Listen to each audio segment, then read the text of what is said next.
Bom dia, quase boa tarde.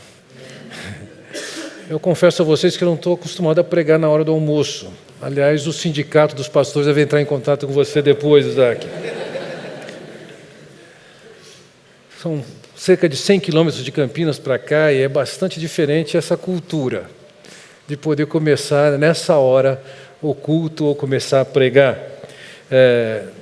Dada a minha idade e o ambiente em que eu moro, esse é o horário que eu já cheguei no restaurante. E provavelmente quando acabar aqui eu já estava dormindo em casa. Então vocês podem perceber que essa questão do sindicato é séria, viu?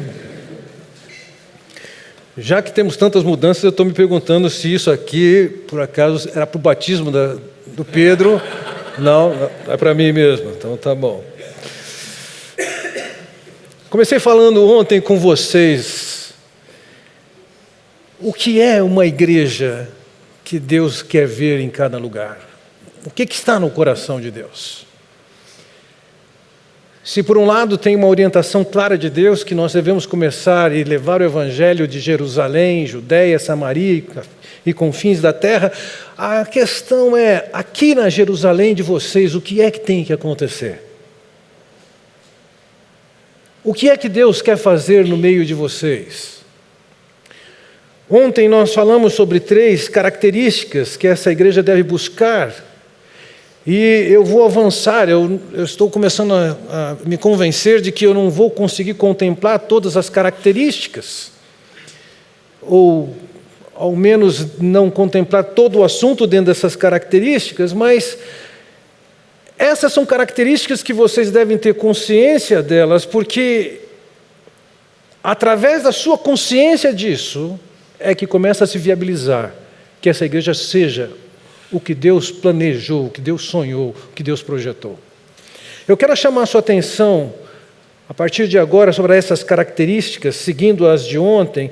E a 4ª característica que eu quero falar agora é que uma igreja, como Deus planejou, ela tem uma forte penetração na comunidade.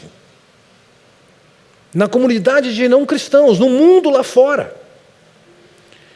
É, de certa forma, muito prazeroso estarmos juntos, eu diria assim, é até seguro estarmos juntos e fechados. Lembra quando no Monte da Transfiguração, Pedro pôde presenciar aquela visão de Jesus conversando ali com Moisés e Elias, ele embasbacado, e Pedro era o tipo do camarada que ele não conseguia ficar calado. Ele sentia na obrigação de falar alguma coisa, e, gente, tem tanta situação na vida que a gente tem que aprender a ficar calado, só ouvir, só ver, só chorar.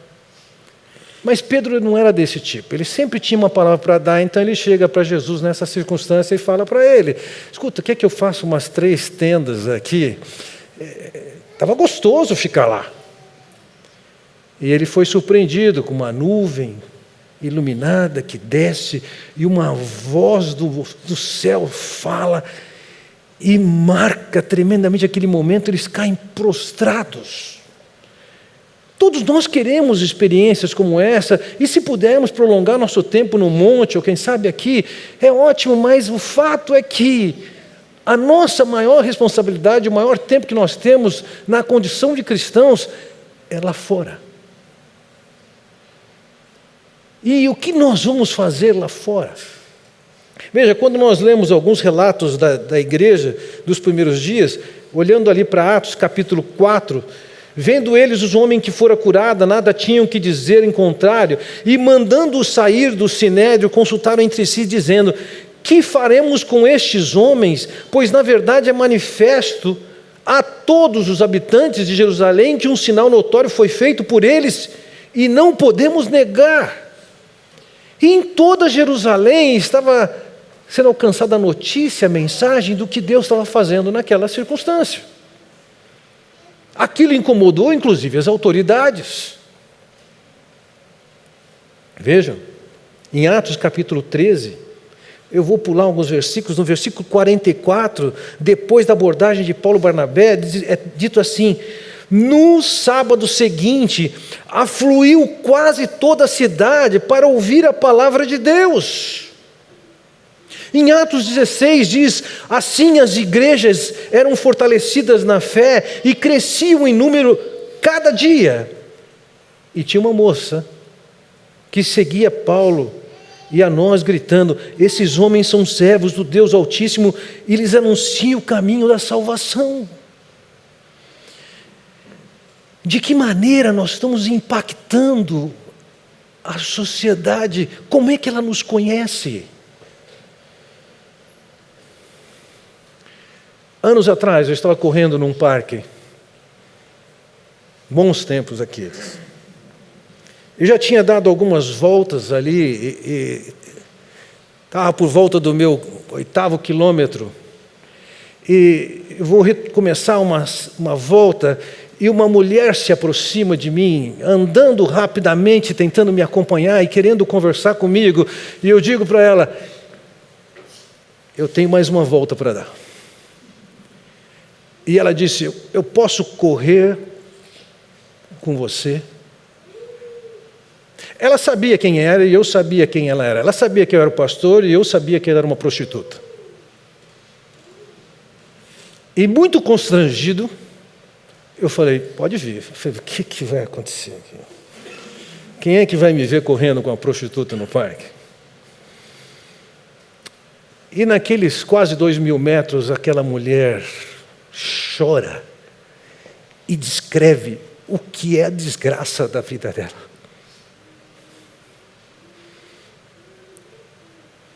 Não era escuro ainda, mas estava quase totalmente escuro. Quando nós paramos de correr, ela falou, podemos continuar essa conversa? Eu disse, meu Deus do céu, eu acho que isso não dá certo. Procurei na Bíblia se podia, aí lembrei de João capítulo 4, bom Jesus, está certo que era de dia, mas era um horário que mostrava que a mulher era suspeita. Nenhuma mulher ia beber água ou buscar água ao meio-dia, e muito menos sozinha. E Jesus conversou com ela, e isso causou espécie nos discípulos. Eu falei, vamos conversar. E não deu 5 minutos, alguém da igreja passou, oi pastor, tudo bem? Eu falei, tudo bem. E eu convidei aquela mulher para ir à igreja no dia seguinte, ela foi ao escritório no dia seguinte, e eu falei do evangelho e ela se converteu. Tivemos no meu escritório mais 2 encontros, e depois eu passei para uma mulher que a discipulou por algum tempo. Mas ela sabia que ali tinha uma igreja e que ali tinha um pastor. E ela procurou ajuda. Tempos atrás, um colega do meu trabalho liga e falou assim, Fernando, tal pessoa da igreja me ligou e pediu para você marcar um horário com você para tal pessoa, para uma outra pessoa. E eu falei para ele, olha, não existe isso, ninguém marca horário por ninguém, se a pessoa quiser, ela liga e marca.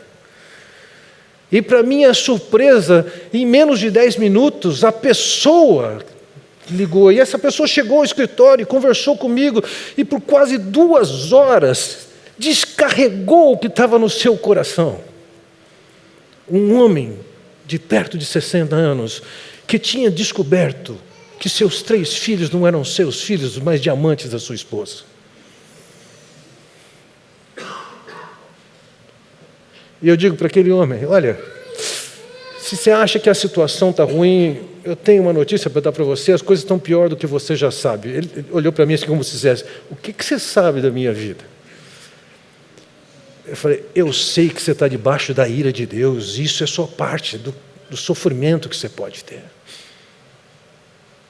E falei do evangelho, e ele se converteu. 4 semanas depois, totalmente à vontade, voluntária, a mulher dele entra na minha sala, e antes de chegar na minha sala, ela diz, o senhor não imagina a vergonha que eu estou de estar aqui. E eu disse para ela, fique tranquila que do lado de cá não tem ninguém melhor do que você. E ela disse para mim, eu vim aqui para saber o que aconteceu com meu marido, que ele está transformado.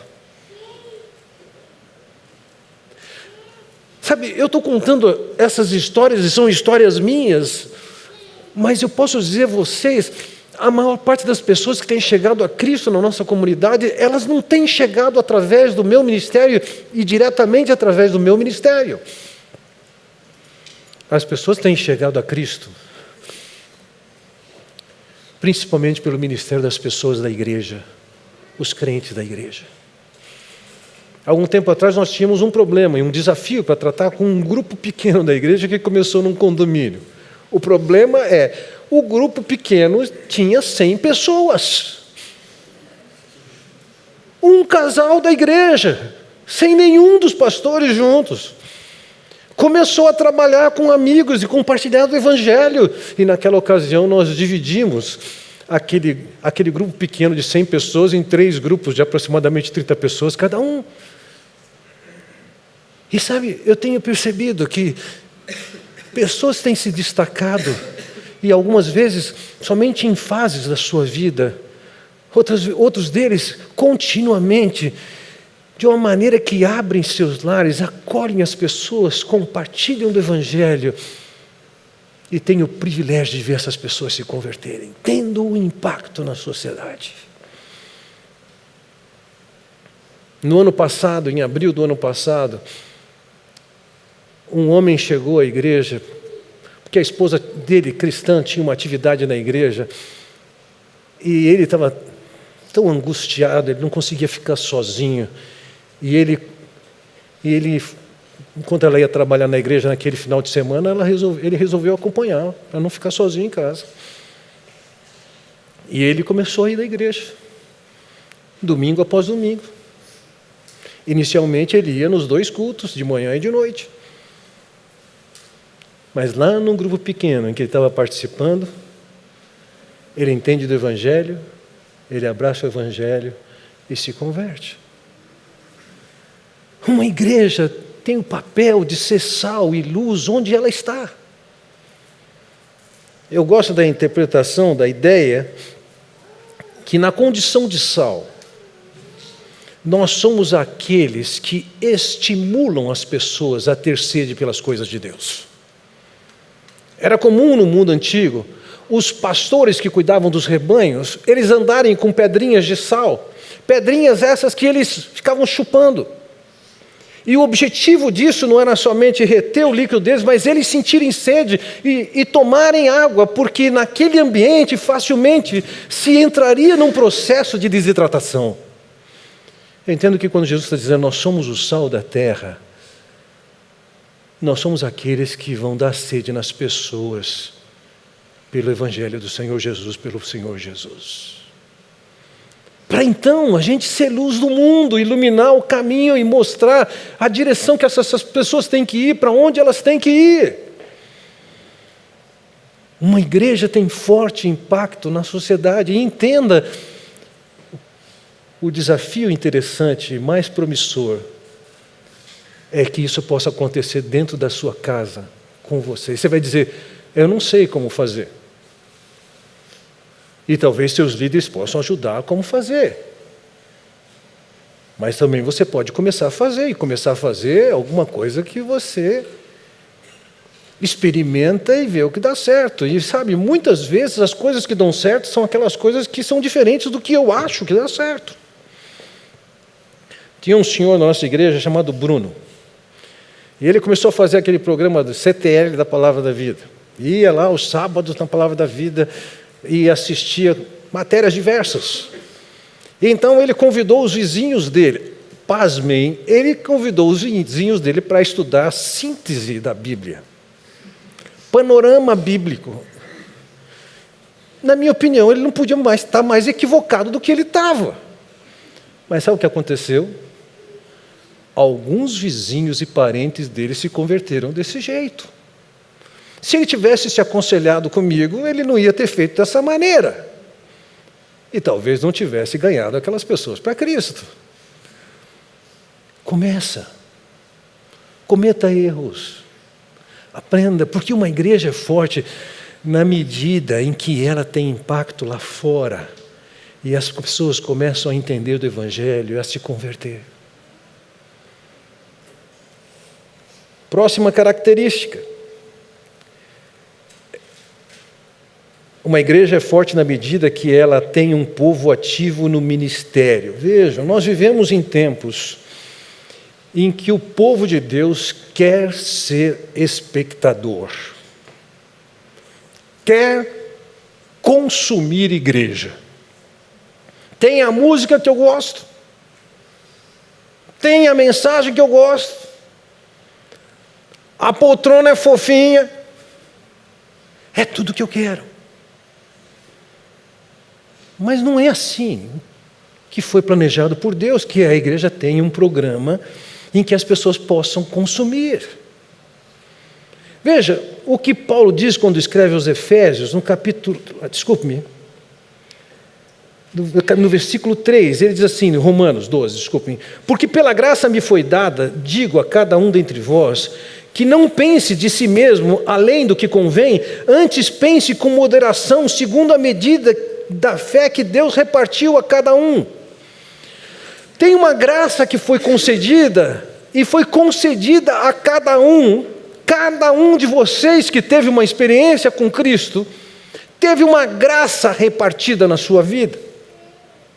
Veja, ele diz o seguinte: porque assim como num só corpo temos muitos membros, mas nem todos os membros têm a mesma função, assim também nós, conquanto muitos somos um só corpo em Cristo e membros uns dos outros. Uma vez que nós estamos no corpo de Cristo, salvos por Cristo, nós somos membros do corpo, nós não somos espectadores. Nós não somos consumidores no corpo de Cristo, nós temos uma função.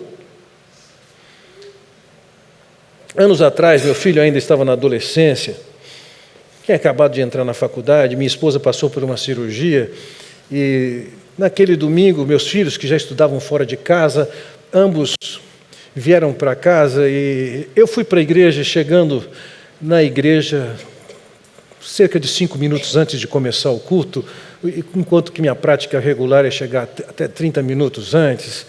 E eu e meu filho fomos para a igreja, minha esposa e minha filha ficaram em casa, e nós chegamos bem em cima da hora. A programação começa antes, mas bem em cima da hora. E quando nós entramos na igreja, ele viu todo aquele movimento, e já era um grupo grande, significativo. Ele virou para mim, e isso revela um pouco da mentalidade mundana dele naquela fase da vida dele. Ele disse para mim: quando você vê isso, você fica orgulhoso? Eu falei: vê o quê? Vê as coisas funcionando, vê esse tanto de gente e essa organização. Você fica orgulhoso? Eu falei para ele: não. E ele falou: por que não? Eu falei: porque eu sei que não fui eu que construí isso. Existe a graça de Deus, a bênção de Deus, e um trabalho de centenas de pessoas aqui. Veja, hoje nós somos uma igreja que tem aproximadamente 2.500, um pouco mais, participantes. E dos membros da igreja, hoje nós temos 60% dos membros com ministério na igreja. Pessoas que sabem o que estão fazendo, que têm um ministério específico. Eu estou falando aqui de cerca de 900 pessoas. Que entenderam que estão ali porque Deus as colocou com uma determinada função. Veja, no versículo 6 ele diz: tendo diferentes dons, segundo a graça que nos foi dada. E aí ele continua a falar: se profecia, seja segundo a proporção da fé. E ele continua no versículo 7, ministério, ensino. No 8, exorta, contribui, preside, tenha misericórdia. Tem pessoas com dons diferentes servindo na igreja e exercendo o seu papel ali. Foi Deus quem planejou e é Deus quem dá essa capacitação. Não é o pastor da sua igreja que tem que fazer essas coisas acontecerem. Eu mencionei ontem e repito, nós tivemos um grupo de pastores conosco durante 15 dias, aprendendo como é que nós lidamos com uma série de questões do ministério. E alguns deles, de vez em quando, me perguntavam, e isso aqui, como é que funciona? E eu dizia para eles, não sei. Pergunte para fulano. Outra hora alguém perguntava, e isso aqui? Não sei. Pergunte para fulano. E um deles disse no final o seguinte, olha, eu pensava que essa aqui era a igreja do Fernando Leite. Eu descobri que ele não sabe o que está acontecendo aqui. Tem outras pessoas que sabem em áreas diferentes, que estão fazendo a coisa acontecer. Quando Paulo escreve aos Efésios, agora sim, Efésios, veja lá no versículo 7, ele diz, e a cada um de nós foi concedida conforme a medida repartida por Cristo. E aí ele usa uma figura e cita um texto do Antigo Testamento, faz uma leitura bem diferente, usando o texto para dar o sentido que ele quer aqui. E aí no final do 8 ele diz que deu dons aos homens, e no versículo 11 ele diz, e ele designou pessoas na condição de apóstolos, profetas, pastores, mestres, evangelistas, e nos versículos 12 e 13 ele diz assim, para preparar os santos para o seu serviço. Vamos lá, Deus tem dado a vocês os pastores que tem dado. Qual é o papel deles? É preparar vocês para o serviço. Eu me lembro de um colega que levou consigo um diácono para ir visitar alguém no hospital, e ao terminar a visita, esse colega pediu para o diácono, o irmão pode encerrar esse tempo nosso aqui orando? E aí o diácono disse o seguinte para ele assim, pastor, o senhor é que é pago para isso? Hã? Se seus pastores são pagos para, eles são pagos para preparar vocês, e o serviço é de vocês. O serviço não é deles. O serviço é do corpo de Cristo. Pastores têm a responsabilidade de coordenar isso, de ensinar as Escrituras, de treinar as pessoas. Mas são essas pessoas que têm que fazer um ministério. Nosso grupo de jovens tem tido a felicidade nos últimos anos de alcançar jovens dentro da universidade. E eu pergunto para o pastor que trabalha nesse ministério, qual é o teu trabalho lá na universidade? Ele falou assim, olha, na maior parte delas eu não posso nem entrar, só pode entrar aluno. É só aluno que pode estar servindo e produzindo isso lá. E os alunos estão fazendo as coisas acontecerem. Meus irmãos, Deus os capacitou para continuarem a obra que Ele começou. Eu sei que isso é muita coisa. Você já teve a oportunidade de ir a um museu e enxergar uma grande obra de alguém? Quem sabe uma escultura de Michelangelo? Quem sabe um quadro ou mesmo uma música? Já pensou na possibilidade desse artista compor a música e até um certo ponto dizer assim, olha, a partir de agora você continua. Quem, eu? Agora imagina na projeção, você estar com Jesus e Jesus dizer o seguinte, eu fiz o que eu fiz agora vocês continuam. Quem eu? É por conta disso que o texto nos fala que Ele nos concedeu dons, Ele nos deu capacitações. E com essas capacitações, nós, o corpo de Cristo, vamos estar servindo para que as pessoas estejam fazendo a obra de edificação da igreja. Os pastores da igreja, eles têm a função de preparar os santos, equipar os santos. O verbo que aqui foi traduzido por preparar ou equipar, ele foi usado de algumas maneiras bastante concretas.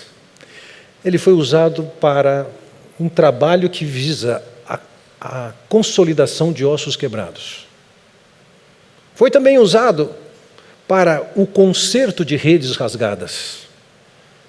E foi também usado para preparar um navio para uma viagem. Esse é o papel do pastor. Talvez algumas pessoas vão chegar e estão quebradas, estão rasgadas.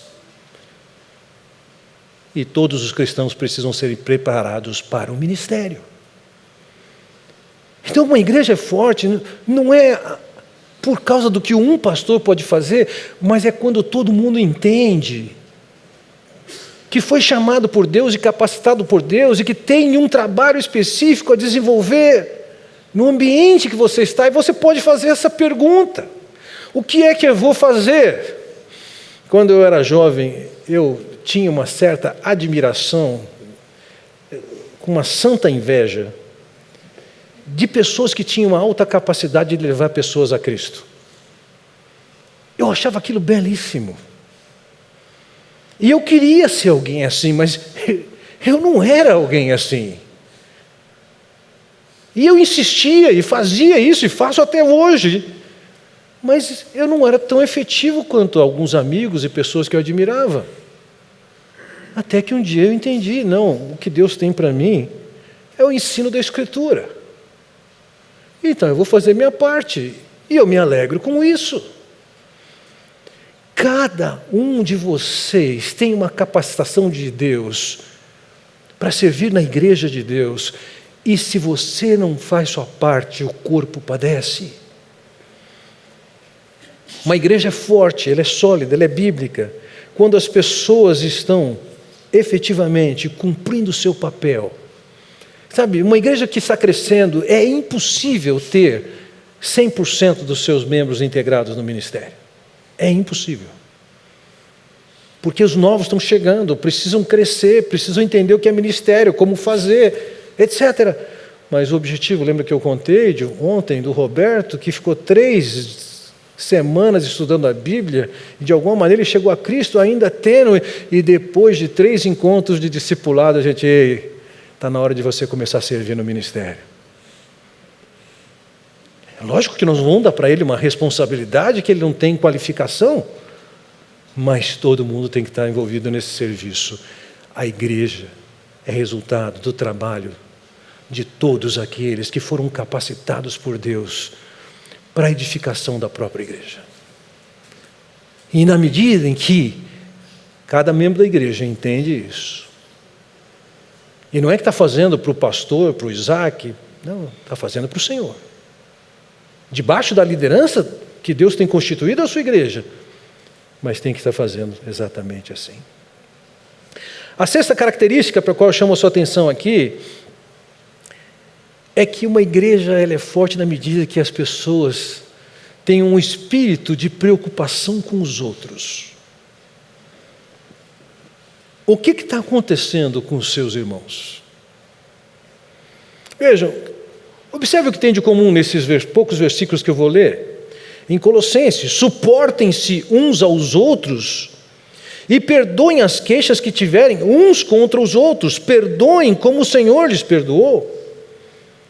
Confessai, Tiago, pois os vossos pecados uns aos outros. Gálatas 6. Levai as cargas uns dos outros, consolai-vos uns aos outros. Está em Tessalonicenses. Existem perto de 30 palavras diferentes, verbos diferentes que aparecem na língua grega, que pode ser traduzido de diversas maneiras em português, acompanhados dessa expressão grega allelon, uns aos outros. Há mais verbos empregados dizendo da responsabilidade que um cristão tem com o outro do que verbos que dizem o que nós temos que fazer com um não cristão lá fora. Nós temos a tarefa de levar o evangelho lá, mas há muito mais tarefa aqui dentro. Nós acabamos de ler aqui que nós temos a responsabilidade de perdoar uns aos outros. Sabe o que isso significa? É que as pessoas vão pisar na bola com você. Elas vão ofender você. Você vai se sentir ofendido. Isso é parte da igreja. Certa ocasião, um casal, comecei a estudar a Bíblia na casa deles, eles tinham me convidado para ensinar a Bíblia. Eram 3 casais descrentes. Eles tinham muito dinheiro. Muito dinheiro. E eu perguntei para eles por que eles queriam estudar a Bíblia, e cada um tinha uma razão diferente para querer estudar a Bíblia. Tinha um lá que estava com medo de morrer. Tinha tido um diagnóstico ruim da saúde dele. E agora ele estava com medo de morrer. E o outro, a vida não fazia sentido, ele tinha tanto dinheiro e tanta coisa, mas aquilo não satisfazia a alma dele. E eu comecei a estudar as Escrituras com eles. E alguns deles tomaram uma decisão. Nós temos responsabilidades com os descrentes, mas uma vez que alguém se converte, você tem responsabilidade com essas pessoas. Um daqueles casais, uma certa ocasião, me chamou para almoçar, levou num restaurante bastante fino, e eles disseram: nós estamos te chamando aqui para te dar uma notícia. E eu falei: qual é? Nós não vamos mais participar do grupo. Interessante que naquela ocasião o grupo era na casa deles, né? O que significava isso? E eu falei: qual é a razão? Eu falei assim: eu não posso admitir que num grupo de pessoas que estudem a Bíblia aconteça o que tem acontecido no nosso grupo. E falei: o que tem acontecido? Então aquela senhora, que devia ser bastante sensível, ela contou que ela recebeu as outras pessoas, os outros dois casais, num dia à noite da nossa reunião, e ela entrou e tinha alguma decoração, algum objeto ali na entrada da casa, e ela disse que essas duas mulheres olharam para o que ela colocou lá, e olharam uma para a outra e deram uma risadinha.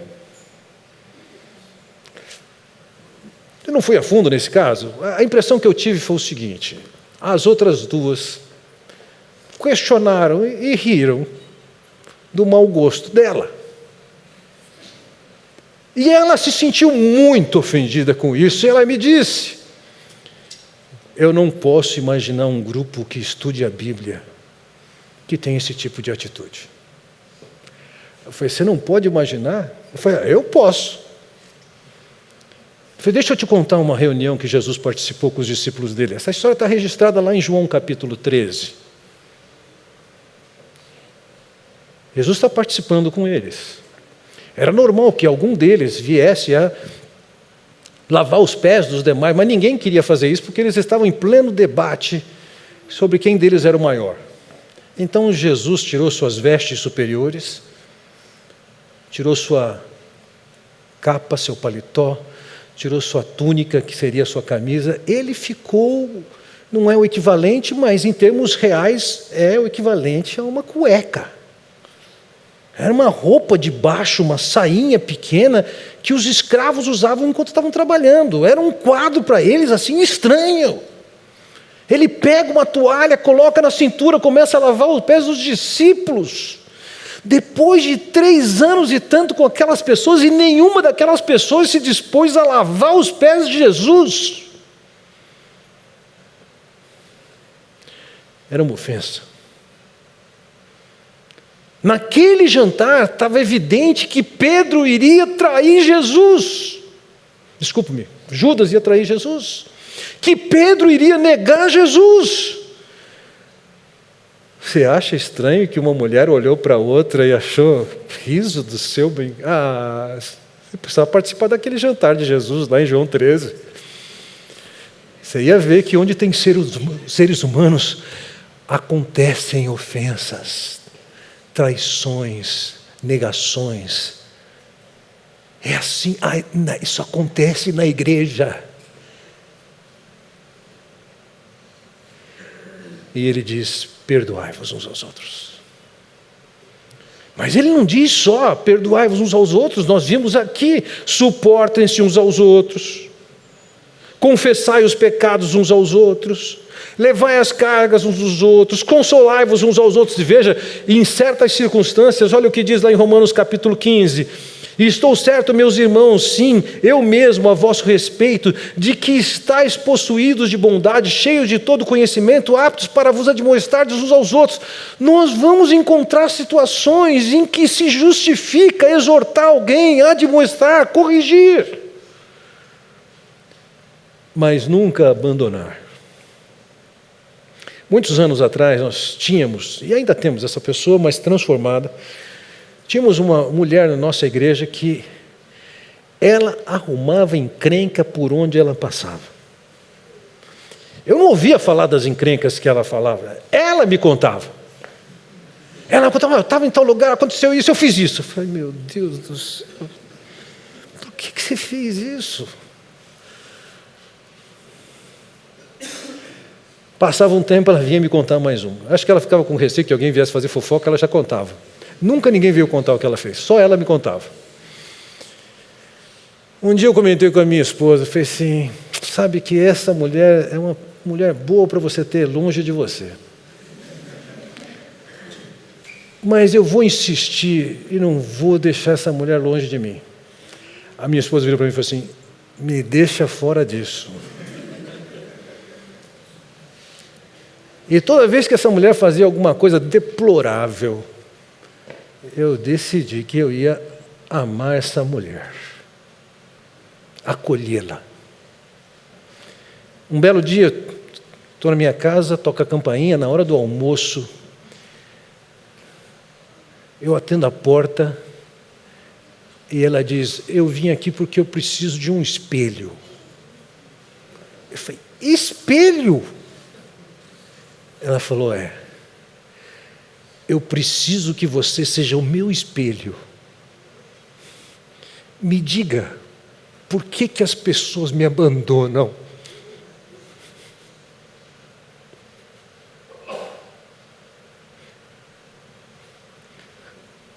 Ela não é mais problemática, ela está integrada à vida da igreja. Meus irmãos, nós vamos viver uma série de circunstâncias que a gente quer se livrar, descartar das pessoas.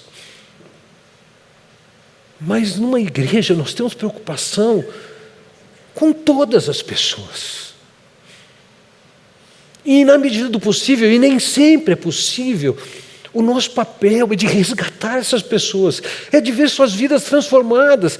Poderia acrescentar aqui histórias e histórias frustradas, que a nossa tentativa não deu certo. Eu me lembro, anos atrás, um casal gerando tantos problemas para si, e nós insistimos em cuidar deles, e eles foram embora, e nós não pudemos fazer nada. Mas nós tentamos e tentamos. Passam-se 4 anos, eu recebo um e-mail do marido. O e-mail que eu pude perceber foi escrito às 2h da manhã. E ele dizia, sabe, não sei exatamente o que aconteceu naquela época, mas eu sei que nós rejeitamos o amor de vocês, nós abandonamos vocês, e não abandonamos só vocês, nós abandonamos o Senhor. E eu estou pedindo perdão por ter rejeitado o amor de vocês. Eles não voltaram para a igreja. Aquela mulher morreu tragicamente. Tem muitas histórias que não dão certo. Mas nós temos que fazer a nossa parte. Nós não nos livramos das pessoas, nós não descartamos as pessoas.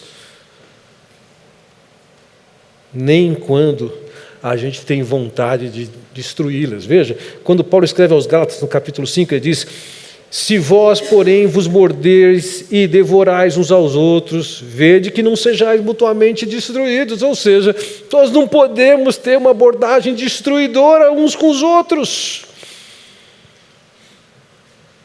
Nem morder, nem devorar.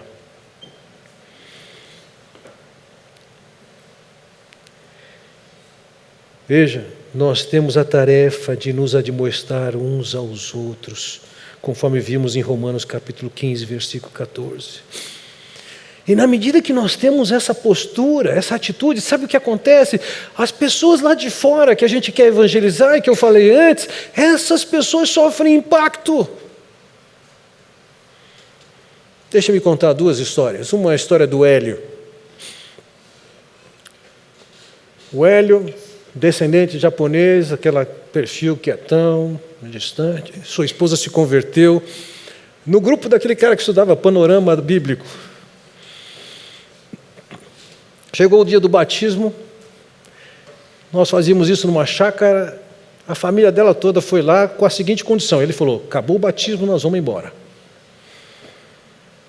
Só que ele chegou lá, ele não sabia, a gente estava jogando, tinha gente jogando vôlei, outro jogando basquete e tal, e o camarada entrou e alguém já falou, ei, vem aqui, vem participar com a gente, ele entrou, acabou o batismo, ele virou para ela e falou assim, eu não quero ir embora.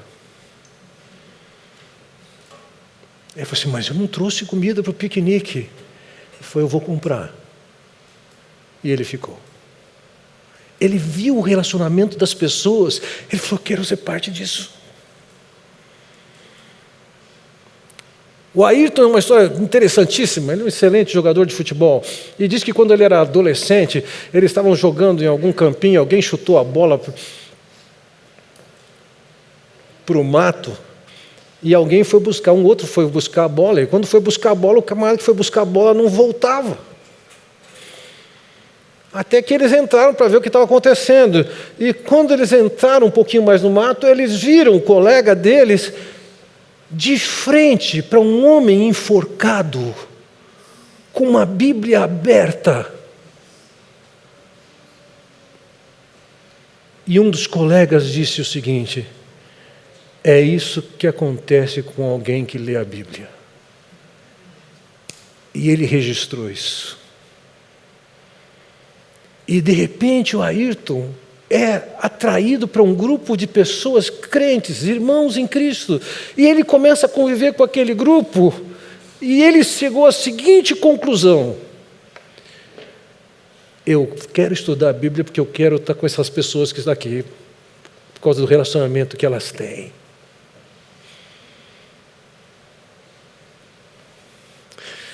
Uma igreja é forte na medida que ela entende, que ela tem essa responsabilidade de cuidar uns dos outros. Nós vamos falhar, nós vamos cometer erros, nós vamos deixar muito evidente os nossos limites. Mas nós precisamos tomar a decisão que esses 30 mandamentos que o Senhor Jesus deixou para nós, que nós devemos cumprir uns com os outros, uns para com os outros, isso aqui é um dever de toda a igreja. Isso é para ser aplicado, e ser uma realidade, ser prática na vida de cada um. Eu sei que se a gente pudesse, algumas pessoas, a gente já promovia para a glória de Deus, né? É o Charles Swindoll que diz o seguinte, viver com os santos lá em cima vai ser uma glória, mas viver com os santos aqui embaixo é uma outra história. É assim. Mas isso não nos dá o direito de agir diferente do que o Senhor tem falado.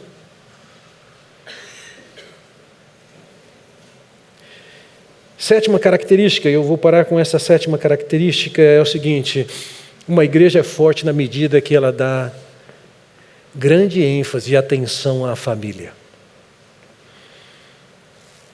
Veja, quando você olha para as Escrituras, você percebe que a família estava num campo de prioridade muito grande. Veja o que diz, já em Deuteronômio capítulo 5, falando sobre isso.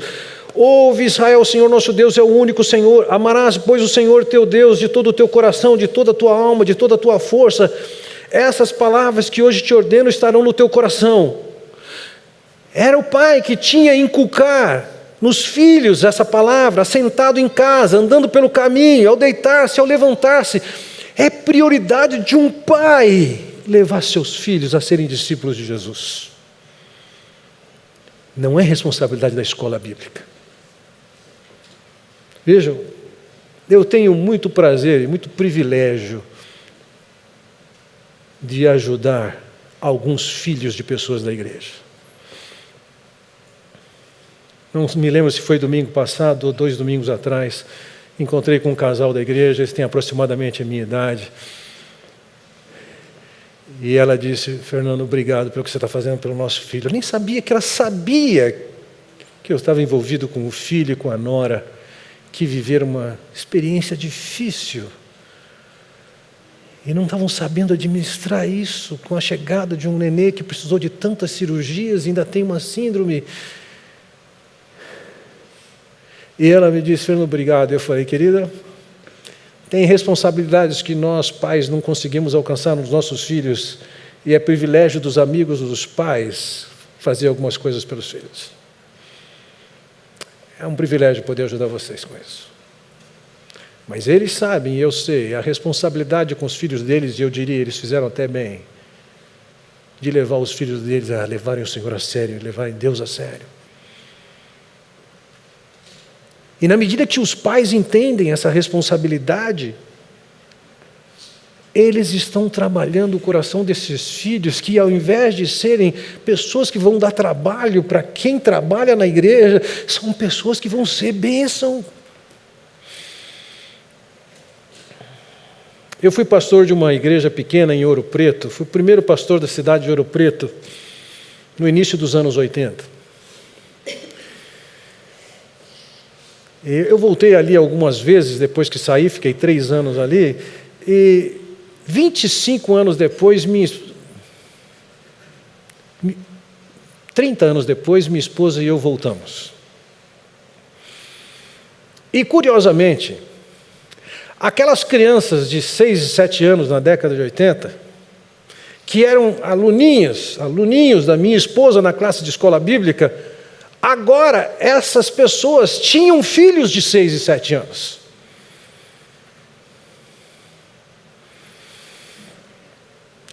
E eu comecei a olhar para trás e ver onde estavam aquelas crianças de 6 e 7 anos. Onde elas estavam 30 anos antes ou 25 anos antes e agora. E eu pude constatar com uma grande exatidão o seguinte: as crianças dos lares estruturados estavam bem. As crianças de lares desestruturados estavam mal.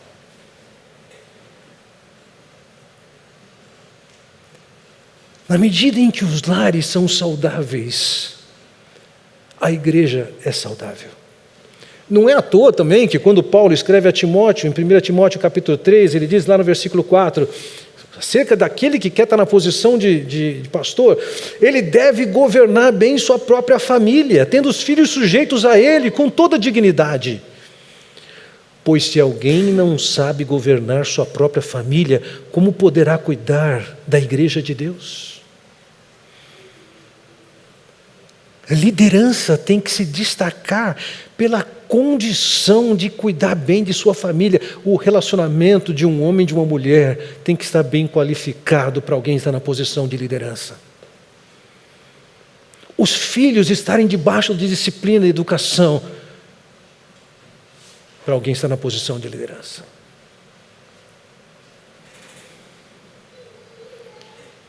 É muito mais fácil você ter o cuidado e verificar bem quem você está colocando na liderança, do que depois ter que pedir para alguém: olha, está na hora de você sair por conta dos seus filhos ou do relacionamento com a sua esposa. Eu tenho visto isso. Eu tenho amigos, queridos, que tiveram uma rejeição para ser líder da igreja. Alguns, pela sua própria esposa, pelo seu filho, porque não via a figura do pai como uma referência para ocupar tal posição. E quando nós colocamos uma exigência para alguém estar nessa posição, a exigência bíblica, não é que a gente está inventando alguma coisa, e damos ênfase na igreja para que as pessoas aprendam a conversar, a administrar conflitos, a superar suas crises, a entender seus papéis, suas diferenças. O Ari Veloso, uma frase dele que diz, e durante muito tempo isso acho que foi parte do lema da igreja, a Igreja Batista do Morumbi, que dizia: uma igreja só é forte na medida em que seus lares forem fortes. Se você chegar na nossa igreja hoje, se você quer que o pastor participe do casamento de alguma maneira, condição sine qua non, que passe por um processo de treinamento antes do casamento, aliás, idealmente, antes de decidir que você vai casar com aquela pessoa.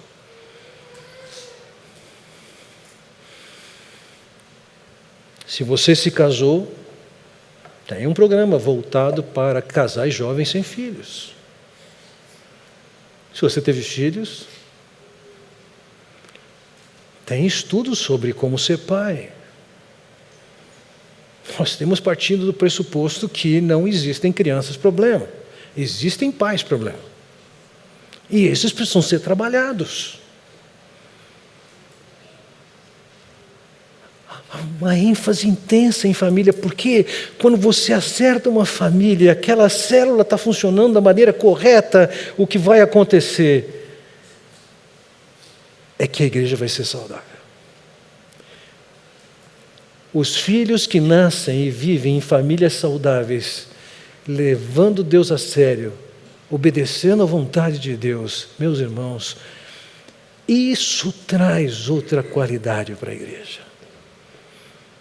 Você encontra naquela família, não uma família que suga as pessoas, mas uma família que dá, que é bênção. Essas 4 características focalizamos nessa manhã e eu não vou abusar do tempo que me foi dado. Nós vamos deixar as outras 6 características, algumas delas contemplamos então à noite. À noite a gente continua falando sobre algumas questões que são fundamentais, que devem se desenvolver numa igreja saudável, numa igreja bíblica. Vamos orar. Pai Celestial, quero te agradecer pela oportunidade que temos de olhar para a Tua Palavra e aprender de Ti e contigo sobre o que devemos ser, o que essa igreja deve ser. Seguramente, quando olhamos para essas verdades da Tua Palavra, nós podemos chegar à conclusão que está tão longe. E o fato é que nós sempre vamos estar tão longe do Teu padrão, ó Senhor. Mas eu te peço que Tu abençoes cada um aqui e que cada um possa perceber, sentir-se e se mobilizar para cumprir com o seu papel, para que a Tua igreja seja o que ela tem que ser.